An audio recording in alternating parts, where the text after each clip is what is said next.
Okay, so we're just going to have a short part of this meeting. So I want to go over the kind of purpose of the huddle again. I think sometimes we've lost track of that. I was in the huddle yesterday, and there was two ladies working on a computer, two ladies were filling meds, and somebody else was working on a project, and the doctor was there kind of giving a lecture, and that's not really the intention of the huddle. So who could tell me why we have a daily huddle? Communication, what's going on, what else? Prepare for the day. You know, you think, well, I'm working with these people all day anyways, we can talk about it then, but it doesn't really happen. Okay, so there's three things at the huddle that you should address. Number one is what's going on. So what's up in the next 24 hours. Occasionally the huddles have been kind of almost like hijacked by talking about other subjects that are unrelated to the next 24 hours. So this meeting might be appropriate to talk about, you know, maybe some new procedure we're doing or the open house tomorrow night. But the huddle is about what's going on in the next 24 hours. Next 24 hours here, actually in the practice overall, we have over 500 patients, 130 of them are new. So we're pretty busy. It's really good to focus on that. The second thing at your huddle, you need to talk about the metrics. So give me an example of some metrics. So production from the prior day, maybe production targets. Another one might be where we're at on the referral plan. Okay, so we have 157. You know, we only need like 40 more people. That's not a big number. And then you could decide, okay, in 40 more people in 2 weeks, you can kind of mathematically guess that we need to get about 20 people a week, which is not hard. Again, we have 500 people coming through our doors today. And number three is what's in the way.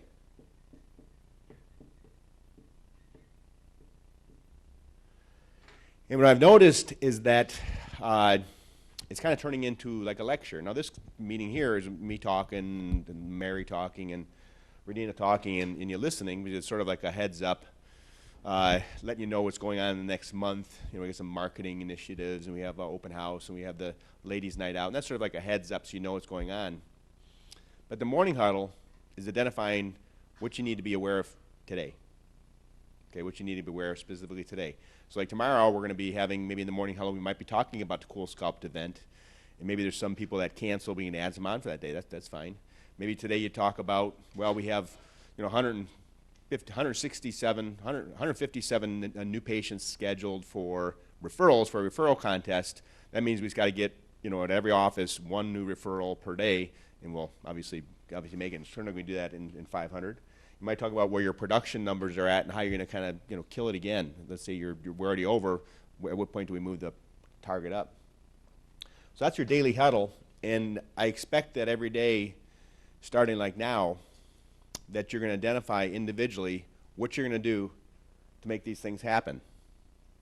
Okay, so we're going to do a round robin, and you're going to identify what you're going to do to make the metrics happen. For example, let's say it's the huddle is regarding, say, cosmetic. And you're talking about, well, our numbers today for 20,000, we're scheduled to hit, and Durham's scheduled to hit. Well, I today will ask 10 people for a referral, right? And then once you declared it, you'll probably do it. Everybody agree with that? Okay. If you don't talk about it, or you're sitting there filling out some computer form, you're not going to do it. What was the purpose of having the huddle? Like a time for you to fill out the computer? We got 8 hours or 12 hours today. So that is the daily huddle, and we're going to make that permanently a part of our culture. And permanent as long as something else better doesn't come along, which could happen, right? The second thing is your weekly meeting. And this is something that's not happening. Now, the weekly meeting is an opportunity for you to look at a little longer range. What's going on next week or two, maybe some things that we have, maybe some initiatives going on, maybe some issues regarding restructuring, the rooms. For example, yesterday they were telling me the Cool Sculpt room gets too hot. Well, there's a simple solution. We put the room with the thermostat's got nothing in it. We can fix that. And those are times you can identify things. I think that should be about 30 minutes. So whatever department that you're in, you need to have with your group decide when you're going to block production for 30 minutes minimum to have a weekly meeting. Okay? That could be on Tuesday mornings. It could be on Wednesday mornings. What it can't be is during lunch. Okay? During lunch is a break. Right? So we schedule an hour for lunch. Nobody gets an hour lunch, obviously. There's not enough, people are rolling in, but we set an hour so we slow down the schedule and get away for half an hour. And that is the worst time to conduct a meeting, because now you're not really breaking at all. You're still working. You're supposed to be able to leave. I even thought about moving the lunchroom to the second floor so people can't bug you when you're in there. That might happen. Okay? So a weekly meeting should occur, and I expect everybody to schedule a weekly meeting. Every single person in this office needs to do a daily huddle, whether it be the call center or billing, the admin departments, a daily huddle. And then weekly, there should be a weekly brief meeting. I meet with the leadership team every week for about an hour and a half. That's maybe too long for some other departments. Then monthly, you need to block out a little bit longer time, probably more like, let's say weekly, a half an hour. And let's say monthly, longer, 60 to 90 minutes. In the monthly meeting, you should have developed a specific agenda, the things you're going to work to repair. So imagine this, the daily huddle, we're trying to look at what's going on in the next 24 hours and how we're going to overcome obstacles. Okay? The weekly meetings allows you a chance to talk about things that are not going in the next 24 hours, but some pressures are coming up in the next week or so. In the monthly huddle, the monthly meeting is an opportunity to spend a little bit more time to figure out how you're going to improve the production or efficiency of your department, how you make your work life better, be able to get out of work on time. I think it's very important that we don't let's stay here till 8:30 at night. And that's your monthly huddle. And eventually we'll start having quarterly all office meetings where we'll have a chance to maybe break down for a half a day and go over some other initiatives. And this is going to start now, and I'm trying to roll this out over the past 6 months or so, and you actually participate in your huddle, your day will actually go better, right? If we block production every week for half an hour, you'll be able to look at problems you're having, look at things that are getting in the way, and figure out solutions to solve them. It's not going to be, say, your boss or me or somebody else deciding how to solve your problems. You got to solve them yourself. You're the most apt person to decide that. And then monthlies, we take on bigger challenges. How are you going to increase your production for your month? We're looking at our bonus system. We're kind of hitting it every day, so it might be time to step that up a notch, make a little bit more money. We can do that at a monthly meeting. We really can't add a weekly huddle or daily huddle. Okay? So what I'd like you to do right now for the rest of the morning before your patients get here is break up in your respective departments. Okay? And your team should have no more than about 7 or 8 people.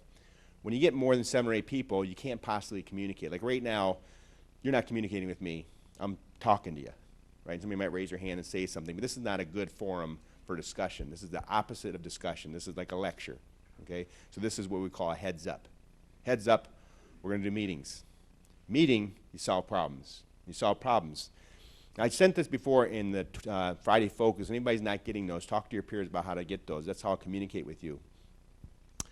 When big teams like Google and Amazon looked at what made teams the most effective, they tried to figure out what is it. Is it the fact that they're all the same education? Is it because their kids are the same age? Is it because that they hang out together after work, or they don't hang out after work? They have the same, say, personality types. None of those had a good predictor of whether or not a team was effective. There's only one thing that matched through the entire algorithms that they looked at. Google's very good at looking at algorithms and patterns. And there was one thing specifically that made teams great, and the absence of it made them crappy. And the one thing that determined that was whether or not everybody participated equally. Okay? If you have a group of 10 people, this is not going to happen. You have one person dominating the conversation. If you have 2 people, chances are things are going to be participated equally, right? So you think about your groups, making them smaller. And if you see your groups getting too big, break it up into 2 groups. If you see one person dominating it, you should realize, I'm on a bad team. Okay, and then work on shutting them down a little bit and having other people participate. If you're keeping your mouth shut through the whole time, realize, I am not participating rather than collective genius of 4 or 5 ladies. Okay? So break up into your teams, and then we'll start having a better structure for this going forward. Thanks.